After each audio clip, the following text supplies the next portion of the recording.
Hello friends, आज हम लोग करेंगे गुरुत्व के अध्ययन गति। प्रीवियस ईयर पेपर है, ठीक है। गुरुत्वाकर्षण ग्रेविटेशनल फोर्स के अध्ययन गति। पहला क्वेश्चन है, निम्नलिखित में किसने न्यूटन से पहले ही बता दिया था कि सभी वस्तुएं पृथ्वी की ओर गुरुत्वाकर्षित होती है। कोई ने कहा था ये, ठीक है। तो गुप्तकालीन गणितज्ञ खगोल शास्त्री ब्रह्मगुप्त जी ने कहा था।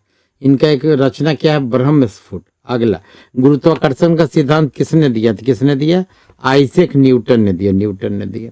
गुरुत्वाकर्षण के सार्वभौमिक सिद्धांत को न्यूटन। रिपीटेड क्वेश्चन है, ठीक है।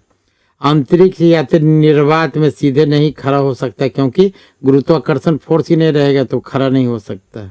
अगला, अंतरिक्ष यान जो चक्कर लगा रहा है उसमें एक सेव छोड़ा जाता है, तो सेव भी क्या होगा? अंतरिक्ष यान के साथ साथ उसी गति से गतिवान हो जाएगा। अगला, पीसा की झुकी हुई मीनार क्यों नहीं गिर रही है? पीसा का जो मीनार क्या है, उसका जो ग्रेविटेशनल फोर्स है क्या है, बेस के नीचे से है, जहाँ से वो, ठीक है ना, वो जमीन के अंदर है, तो बेस क्या है, बैलेंस नीचे की ओर है, बैलेंस नीचे की ओर। मेला उला में भी हम लोग देखते हैं आजकल एक आध खिलौना देगा, उसको किसी भी तरह से हम रखेंगे क्या होगा, तिरछा रहेगा फिर सीधा, क्योंकि उसका, ठीक है, जो उसका जो गुरुत्व केंद्र क्या है, बेस से नीचे है, वही पीसा के मीनार के साथ है, ठीक है। ऑप्शन क्या दिया है, गुरुत्व केंद्र से जाने वाली जो रेखा है तल के अंदर है, वही बेस के अंदर है, नीचे की ओर है। अगला है, यदि पृथ्वी और सूर्य की जो दूरी है उसको दूरी को अगर 2 गुना कर दिया जाए तो अभी दूरी का क्या, ये फोर्स का क्या रूल है, फोर्स का क्या फॉर्मूला, ग्रेविटेशनल बटा मतलब कांस्टेंट इंटू 1/r² है। आर क्या है, वो डिस्टेंस है, तो आर को 2r कर देते हैं। आर को जब 2r करेंगे तो 2r², यानी 1/4r² हो जाएगा, तो 1/4 हो जाएगा। जैसे, ठीक है ना, तो कितना था, जैसे मान लीजिए x था तो कितना हो जाएगा, x/4 हो जाएगा, यानी चौथाई हो जाएगा। कितना हो जाएगा, उसका चौथा भाग हो जाएगा, ठीक है। अगला क्वेश्चन है, जब कोई वस्तु ऊपर से गिराई जाती है तो उसका भार क्या होता है? तो m×g। ग्रेविटी में जो बदलाव है, इसमें मास में कोई बदलाव नहीं है, वही अपरिवर्तित रहेगा। अगला क्वेश्चन है, यदि एक पंख, एक रबर का गेंदा लकड़ी को निर्वात में, ठीक है, गिराया जाता है तो तीनों एक साथ आएगा निर्वात में, ठीक है। अब जैसे अगला क्वेश्चन फिर है, हवा की अनुपस्थिति में अगर लकड़ी, लोहा, मेम का समान आकार का टुकड़ा गिराया जाता है तो क्या होगा, तीनों साथ साथ पहुंचेगा। तो हवा का अनुपस्थिति निर्वात होना अनिवार्य है, ठीक है। हवा में लकड़ी और लोहे के समान भार की गेंद को समान भार से गिराने पर क्या होगा, लकड़ी की गेंद बाद में, हवा में रेजिस्टेंस है तो लकड़ी पर ज़्यादा भार रेजिस्टेंस रहेगा, लोहा पर कम रहेगा, तो लोहा पहले आएगा, उसके कुछ देर के बाद लकड़ी आएगा। तो हवा और निर्वात इसको देखेंगे जरूर।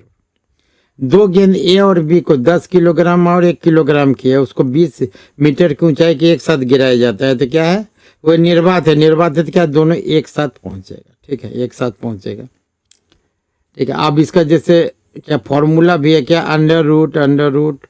√2gh। तो हाइट अगर समान है तो दोनों एक साथ पहुंचेगा, ठीक है। इसमें मास का कहीं फॉर्मूला का यूज ही नहीं है। वेलोसिटी क्या हो जाएगा, लास्ट वेलोसिटी √2gh। अब अगला है, मुक्त रूप से गिरते हुए पिंड की स्थितिज ऊर्जा में क्या होता है? जैसे मान लीजिए यहाँ पर एक पिंड है, कोई चीज़ है, बस तो नीचे गिर रहा है, तो यहाँ पर क्या था, mgh, उसका स्थितिज ऊर्जा, ठीक है, स्थिर था, तो क्या गतिज ऊर्जा ½ mv² क्या था, ½ mv² 0 था। लेकिन जैसे ही नीचे आ रहा है गतिज ऊर्जा बढ़ेगा, स्थितिज ऊर्जा में क्या आएगा, कमी आएगा, ठीक है ना। इसलिए क्या होगा, ऊर्जा लगातार कम होते जाता है, नीचे आ गया तो mgh क्या हो जाएगा, 0, ठीक है। तो लगातार कमी, ऊर्जा संरक्षण के सिद्धांत का उल्लंघन नहीं है, क्योंकि संरक्षण का सिद्धांत करता है ऊर्जा का ना तो जन्म होता है ना उसको अंत किया जा सकता है, ठीक है। यानी दोनों का कॉम्बिनेशन, टोटल एनर्जी हर पॉइंट पर क्या होगा, इक्वल होगा, ठीक है। स्थितिज ऊर्जा में क्या होगा, कमी आएगा, गतिज ऊर्जा बढ़ेगा, लेकिन दोनों का योग क्या होगा, बराबर होगा। अगला है, अलग अलग द्रव्यमान की 2 वस्तुएं चंद्रमा की सतह पर स्वतंत्र रूप से गिराई तो उनका किसी भी क्षण वेग क्या होगा, एक ही होगा। अगला है क्वेश्चन, चंद्रमा पर मानव का जो वजन रहता है पृथ्वी की तुलना का क्या रहता है, 1/6 होता है। इसका कारण क्या है कि चंद्रमा पर गुरुत्वाकर्षण नहीं, गुरुत्वाकर्षण है, पृथ्वी का 1/6वां भाग है, ठीक है। तो 1/6वां भाग गुरुत्वाकर्षण, इसलिए वजन क्या हो जाता है 1/6 हो जाता है। अगला है किसी पिंड का भार पोल पर सर्वाधिक होता है, तो पृथ्वी क्या है, पृथ्वी का शेप क्या है, एलिप्टिकल है, पृथ्वी का शेप एलिप्टिकल है, यानी जो विषुवत रेखा सबसे ज्यादा है। यहाँ पर क्या रहता है, और एक यहाँ ध्रुव हुआ, ध्रुव और विषुवत रेखा, तो ये जो भार हुआ तो पोल पर क्या रहता है, ग्रेविटी का मान सर्वाधिक रहता है, और विषुवत रेखा पर क्या रहता है कि सबसे कम रहता है, इसीलिए विषुवत रेखा पर भार सबसे कम हुआ, लेकिन पोल पर क्या हुआ, सर्वाधिक हुआ। इसलिए किसी पिंड का भार ध्रुव पर क्या होगा, सर्वाधिक होगा, नॉर्थ पोल साउथ पोल पर, लेकिन इक्वेटर के आसपास क्या होगा, मिनिमम होगा उसका। मानव शरीर का भार ध्रुव पर क्या होगा, वही मानव हो गया, किसी वस्तु हो गया, क्या है, जब ध्रुव है पोल पर क्या होगा, अधिकतम होगा। यदि धरती के घूमने के का जो धरती जो घूम रही है, ठीक है ना, घूम रही है, इसका घूर्णन गति बढ़ा दिया जाए तो विषुवत रेखा पर पिंड का वजन क्या होगा, घट जाएगा। विषुवत रेखा पर क्या होगा, उसका वजन, और क्योंकि सेंट्री क्या होता है, सेंट्रीपिटल फोर्स काम करता है, सेंट्रीपिटल फोर्स बढ़ने की वजह से कैसे उसका वजन क्या होगा, कम हो जाएगा। अगला है कि गुरुत्व के अधीन कोई वस्तु, ठीक है ना, मुक्त रूप से गिरता है तो उसका ग्राफ कौन होगा। जब ग्रेविटी के अंदर कोई वस्तु गिर रहा है तो उसका ग्राफ क्या होगा, इसको याद कर लेंगे, ठीक है ना, इसको याद कर लेंगे। अगला, अब अगला है एक चिकना, मतलब एक जैसे फ्रिक्शन लेस तल पर 36 से कितना कोण बन रहा है, तो थीटा डिग्री कोण बन रहा है। और इसमें कोई आखिर कोई वस्तु क्या होता है इसमें, ठीक है ना, नीचे स्लिप कर रहा है ऐसे ऐसे, ठीक है। तो कहता है कि बेस पर पिंड में कितना समय क्या लगेगा, तो समय का फार्मूला होता है इस केस में T बराबर √h/g। इसका जब हाइट जो रहेगा इस पर डिपेंडेंट करेगा, हाइट, और जी तो कांस्टेंट रहेगा h/g, ठीक है। यही उसका फार्मूला क्या होगा, तो टाइम इंटरवल T बराबर √2h/g। अगला क्वेश्चन है एक ऊंची इमारत से 9.8 मीटर पर सेकंड के त्वरण से एक गेंद गिराया जाता है, मान लीजिए 3 सेकंड बाद उसका वेग क्या होगा। जैसे मान लीजिए यहाँ से गिराया जाता है, तो ए का मान कितना या जी का मान कितना दिया होगा, जी का मान 9.8 मीटर पर सेकंड स्क्वायर दिया हो, ठीक है। तो यहाँ पर क्या है, प्रारंभिक वेग u बराबर 0 है, ठीक है। तो यहाँ पर ये फॉर्मूला आ जाएगा v बराबर u प्लस at। u तो यहाँ 0 है, प्रारंभिक वेग यानी at हो जाएगा at।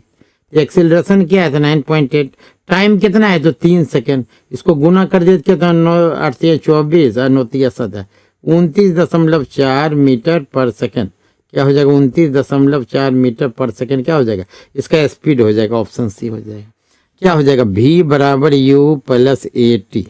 तो प्रारंभिक वेग क्या दिया हुआ है, एक प्रारंभिक वेग इसका क्या है, 0 है, गिराया जाता है वहां से, ठीक है, केवल at निकलेगा, a × t हो जाएगा, ठीक है। अगला सवाल, यदि पृथ्वी का द्रव्यमान वही रहे, त्रिज्या में 1% का कमी किया जाए, तो पृथ्वी g का मान क्या होगा, 1% कमी होगा तो इसका 2% बढ़ जाएगा, ठीक है। चलिए अगला, विनाशकारी भूकंप में गुरुत्व के कारण उत्पन्न त्वरण क्या होगा, 9.8 मीटर पर सेकंड से अधिक हो जाएगा, ठीक है ना। अगला, एक वस्तु का पृथ्वी पर द्रव्यमान 100 kg है, वेट कितना है, तो 100 किलोग्राम है। अगर चंद्रमा पर त्वरण 1/6 है तो उसका वहां पर क्या हो जाएगा, द्रव्यमान तो वही रहेगा, मास कहीं चेंज नहीं होगा, ठीक है। केवल जी में अंतर आएगा, तो मास क्या हो जाएगा, वही भटकाने के लिए सम्मान दे दिया है, तो मास क्या हो जाएगा, 100 किलोग्राम चंद्रमा पर था और पृथ्वी था, तो मास उतना ही होगा, ठीक है। चलिए अगले, वेट में कमी आएगा, वेट में mg, जी में कमी आएगा तो m वही रहेगा, जी का मान कम हो जाएगा, ठीक है। चलिए, भारहीनता किसको कहते हैं, जब गुरुत्वाकर्षण का शून्य स्थिति को भारहीनता कहते हैं। पृथ्वी अपने कक्ष पर 4400 किलोमीटर पर घंटा के स्पीड से घूम रही है, हमको अनुभव क्यों नहीं होता, क्योंकि कहता है जो व्याख्या वही पढ़ दे रहे हैं, किसी कक्ष में, अपने कक्ष में पृथ्वी की गति की अपेक्षा हमारी गति क्या है, शून्य है, इसलिए हमको महसूस नहीं होता। कहता पृथ्वी के गुरुत्वाकर्षण अगर लुप्त हो जाए, 0 हो जाए, तो क्या होगा, वस्तु का भार क्या बोले, अभी हम जस्ट बोले, वेट बराबर क्या होता है mg। अगर जी का मान क्या हो जाएगा, जीरो हो जाएगा, तो क्या हो जाएगा, एम इंटू जी, ये जीरो हो जाएगा, लेकिन मास वही रहेगा, ठीक है ना। तो मास वही रहेगा, क्या व्याख्या दिया, वस्तु का भार वेट जीरो हो जाएगा, लेकिन द्रव्यमान एम वही रहेगा। अगला, पृथ्वी के चारों ओर परिक्रमा करे कृत्रिम उपग्रह, इसलिए पृथ्वी पर नीचे नहीं गिरते हैं, ठीक है ना, क्योंकि पृथ्वी का जो गुरुत्वाकर्षण है उसके मतलब उसके कारण सेंट्रीफ्यूगल फोर्स के कारण आवश्यक त्वरण उसको मिलने के कारण वो गिरता नहीं है, ठीक है ना, कृत्रिम उपग्रह को, इसलिए पृथ्वी पर वो नहीं गिरता है। अगला, एक कक्ष में एक उपग्रह पृथ्वी के चक्कर लगाते हैं, क्यों, तो वही पिछला सवाल का व्याख्या, सेंट्रीफ्यूगल फोर्स के कारण। सेंट्रीफ्यूगल फोर्स के कारण क्या होता है, केंद्र अभिमुख्य बल के कारण क्या है, वो पृथ्वी का चक्कर लगाते रहता है। अगला, एक भू उपग्रह अपने कक्ष में निरंतर गति करता है, तो वही सेम है तीनों, पृथ्वी के द्वारा उपग्रह पर लगने वाले गुरुत्वाकर्षण फोर्स के कारण, ठीक है। चलिए अब अगला है, किसी लिफ्ट में बैठे हुए व्यक्ति को अपना भार कब अधिक महसूस करेगा, जब लिफ्ट तेज त्वरित गति से ऊपर की ओर जाएगी तो उसका वजन क्या होगा, अधिक महसूस होगा, ठीक है। और लोलक की सब आता है, लोलक सरल लोलक, एक लोलक की जो टाइम पीरियड होता है, क्या होता है टाइम पीरियड, टी बराबर अंडर रूट, ठीक है, ऐसे होता है, टी बराबर माने लोलक का टी बराबर क्या हो जाता है, 2 pi under root L by G, तो 2 पाई तो कांस्टेंट हो गया, ठीक है, एल बाई जी लेंथ पर डिपेंड कर रहा है, लेंथ पर, ठीक है। तब यही वाला फार्मूला हो गया, इसका लंबाई पर निर्भर करता है, किस पर निर्भर करता है, लेंथ पर। लोलक की टाइम, अभी हम लोग 2-3 क्वेश्चन देखें, गर्मी में क्या हुआ, जैसे लोलक है, गर्मी में इसका लेंथ बढ़ गया, तो जब एल का मान बढ़ गया तो टी भी बढ़ गया, तो क्या हो गया, ये लंबाई बढ़ जाने के कारण घड़ी क्या होता है, सुस्त हो जाता है। गर्मी में फाइल का लंबा हो गया तो क्या हो गया, टाइम पीरियड बढ़ गया, तो क्या हो गया ये, ठीक है ना, घड़ी क्या हो गया, सुस्त हो गया। अगला, एक लड़की का झूला झूल रही है, लड़की क्या है ना, झूला झूल रही है, झूला ऐसे झूल रही है, ठीक है, अभी बैठ के झूल रही है, जब वो खड़ी हो जाती है तो अभी तो उसका ग्रेविटी पॉइंट यहाँ पर है, जब जैसे खड़ा होगी यहाँ पर चलाएगा, ये जो लेंथ है, लेंथ में क्या हुआ, देखिए कमी आ जा रहा है, लेंथ में कमी आ जा रहा है, पहले लेंथ यहाँ तक था, जब खड़ा हुई तो कमी हो जाएगा, तो ठीक है, तो कमी हो जाएगा, तो आवर्तकाल क्या है, तो आवर्तकाल कम हो जाएगा, जैसे एल का मान क्या हो जाएगा, कम हो गया, एल का मान कम हो गया, तो टी टाइम इंटरवल कम हो गया, तो आवर्तकाल क्या हो जाएगा, कम हो जाएगा, ठीक है। ये अगर घट गया तो क्यों घटा, तो पहले यहाँ पर था, पहले कहाँ था, जब बैठी हुई थी लड़की तो लेंथ इतना था, जब जैसे ही वो खड़ा हुई तो लेंथ क्या हो, ग्रेविटी और ये वाला लेंथ क्या हो गया, कम हो गया, तो आवर्तकाल कम हो गया। चलिए अगला, एक पेंडुलम घड़ी तीव्र गति से कब चलेगा, जाड़ा में क्या हो जाएगा, ये सिकुड़ जाएगा, जैसे नॉर्मल अभी है, गर्मी में बढ़ गया, जाड़ा में थोड़ा सिकुड़ गया, तो जाड़ा में क्या है कि सबसे तेज चलेगा, पेंडुलम घड़ी तीव्र गति से कब चल सकती है, तो शीत काल में, ठीक है। पृथ्वी का पलायन वेग वो वेग है जिसकी जो स्पीड से हम लोग फेंकेंगे तो धरती के गुरुत्वाकर्षण से बाहर चला जाएगा, 11.2 किलोमीटर पर सेकेंड, ठीक है। अगर कहता है कि अगला सवाल है 8 किलोमीटर पर सेकेंड की वेग से अगर फेंकेंगे तो क्या होगा, तो 11.2 से कम है तो वापस चला आएगा। अगला, चंद्रमा पर वायुमंडल नहीं होने का क्या कारण है, चंद्रमा पर जो गैसों का अनुगमन का जो पलायन वेग है उसके मध्य रूट मीन वेलोसिटी से कम होता है, ठीक है ना, ऐसा। और चंद्रमा पर पलायन वेग कितना होता है, 2.4 किलोमीटर पर सेकेंड, धरती पर क्या होता है 11.2 किलोमीटर पर सेकेंड, ठीक है, चंद्रमा पर 2.4 ही होता है। अगला, चंद्रमा की सतह पर वातावरण नहीं है, क्यों, सेम सवाल है, चंद्रमा के गैस के अणुओं का जो पलायन वेग है उसके मूल माध्य वर्ग, ठीक है, से क्या होता है, कम होता है। अगला है, अंतरिक्ष में मोमबत्ती जलाने में ज्वाला उत्पन्न नहीं होती है, ज्वाला क्योंकि कारण दिया है, ज्वाला का अस्तित्व गुरुत्वाकर्षण के कारण होता है, ठीक है। अंतरिक्ष में क्या होता है, मोमबत्ती से ज्वाला उत्पन्न नहीं होगा, क्या गुरुत्वाकर्षण जीरो एकदम है, तो क्या होगा, जलेगा ही नहीं, ठीक है, नासा सब सिद्ध किया है। अब भारहीनता की स्थिति में जीरो ग्रेविटी में मोमबत्ती की ज्वाला जैसे अभी ग्रेविटी में देखिए इस टाइप का रहता है, जब ग्रेविटेशनल फोर्स नहीं है तो पूरा गोल हो जाएगा, एकदम गोल हो जाएगा, ठीक है। अब भारहीनता की स्थिति में मोमबत्ती की ज्वालाकार क्या हो जाएगा, ठीक है, गोलाकार हो जाएगा, कोई डिसिप्लिन नहीं है तो गोलाकार हो गया, ठीक है ना। ये क्वेश्चन कर लिया। अब हम लोग करेंगे स्थूल पदार्थों के गुण। ठीक है, ठोस, द्रव्य, गैस। ठीक है, थैंक यू।